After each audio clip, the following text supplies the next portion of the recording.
Hello and welcome to PH Physics. Today's explainer is the longitudinal wave. Particles oscillate parallel to wave travel. By the end of this video, you'll know how sound works and why a slinky demonstrates it perfectly. A longitudinal wave is one where particles vibrate parallel to, along the same line as, the direction of energy transfer.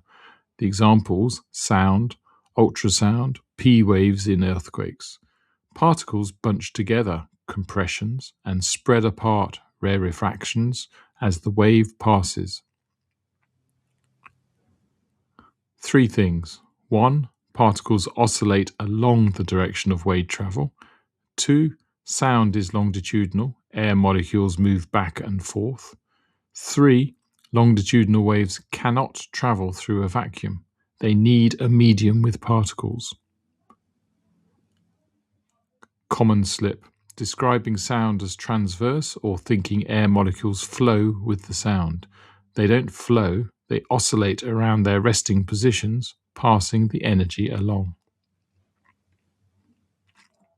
Quick example: push and pull a slinky along its length. You'll see bunches and gaps travelling along the spring. That's a longitudinal wave. Sound in air does the same with air molecules. Right, if any of this is going to stick beyond this video, drop into phmaths.com. You'll find a free 4-week GCSE higher revision planner ready to download, plus mastery workbooks across maths, physics, biology and chemistry.